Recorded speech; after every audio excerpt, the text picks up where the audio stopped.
Existe uma frase que os jogadores profissionais de pôquer usam entre si que nunca ouvi repetida com a precisão que merece fora das mesas de cassino.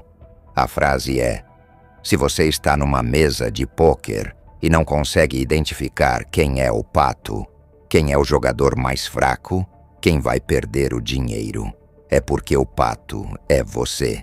Howard Marks, o investidor americano que fundou a Oaktree Capital e acumulou 4 décadas gerindo capital nos mercados de crédito, adaptou essa lógica para os mercados financeiros com uma precisão que eu não consigo melhorar. Para ter um desempenho superior ao mercado, você precisa pensar de forma diferente da maioria e estar correto. 2 condições simultâneas: pensar diferente e estar correto. Só pensar diferente não basta. Excêntricos e tolos também pensam diferente. Só estar correto não basta. Se você chegou à mesma conclusão que o mercado já precificou essa conclusão e não há alfa a capturar. O que Marx chama de pensamento de segundo nível é o processo de chegar a conclusões que a maioria não chegou.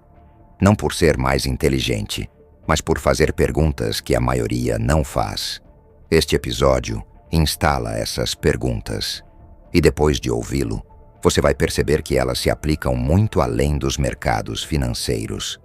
Em negociações de salário, em propostas comerciais, em qualquer situação em que há uma contraparte com informações e incentivos que você precisa modelar antes de decidir. O pensamento de primeiro nível é o pensamento superficial. É a resposta óbvia, imediata, que a maioria das pessoas chega quando confrontada com uma situação. Esta ação está barata, vou comprar. Este produto está em promoção, é uma boa compra. Esta empresa tem fundamentos sólidos. O mercado vai reconhecer isso. Cada uma dessas afirmações pode ser verdadeira. O problema é que elas são incompletas de uma forma específica. E, ignoram a existência das outras pessoas que estão tomando decisões sobre os mesmos ativos, com as mesmas informações, ao mesmo tempo. O pensamento de segundo nível começa onde o primeiro nível termina. Não esta ação está barata, mas esta ação está barata em relação a quê? O mercado já sabe que está barata. Se está barata e o mercado sabe, por que ninguém está comprando? O que os vendedores sabem que os compradores não sabem?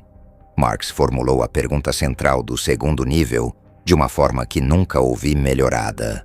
E daí? Esta empresa vai crescer 20% no próximo ano. E daí? O mercado já espera isso? Se já espera, o crescimento está no preço. Se já está no preço, comprar não gera retorno adicional. A inflação vai subir. E daí?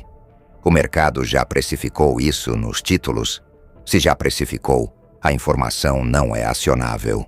Este gestor tem um histórico extraordinário. E daí? Outros investidores já descobriram isso e alocaram capital? Se já alocaram, as melhores oportunidades que ele identificou podem ter sido arbitradas. O "é daí" não é ceticismo. É a pergunta que verifica se a sua análise chegou onde o mercado ainda não chegou. Se chegou ao mesmo lugar, chegou tarde. John von Neumann era um matemático húngaro-americano que, entre outras contribuições que moldaram o século XX, desenvolveu os fundamentos matemáticos da teoria dos jogos, o estudo de como agentes racionais tomam decisões em situações de interdependência estratégica.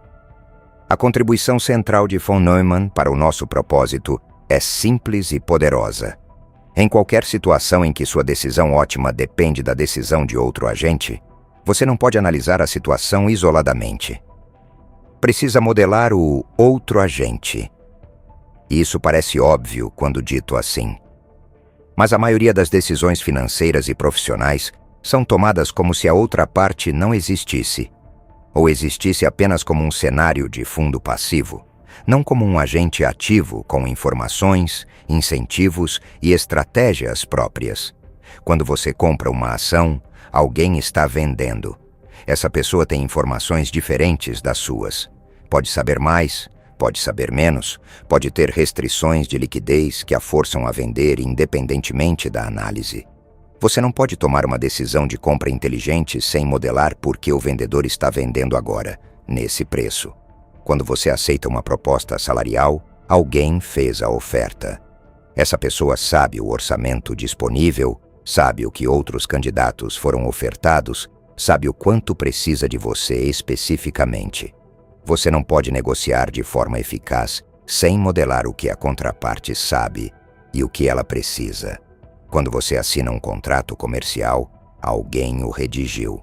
Esse alguém usou uma linguagem específica, incluiu determinadas cláusulas e omitiu outras por razões que refletem os seus interesses, não os seus. Você não pode avaliar o contrato apenas pelo que diz. Precisa avaliar pelo que revela sobre os incentivos de quem o escreveu. Von Neumann chamaria todas essas situações de jogos de soma não zero. Situações em que o resultado de cada participante depende das escolhas dos outros, e em que não há necessariamente um vencedor e um perdedor fixos. Há uma gama de resultados possíveis determinada pela combinação de escolhas de todos os participantes. Quem não modelou os outros participantes está jogando um jogo cujas regras conhece pela metade. O pensamento de segundo nível não é um talento inato.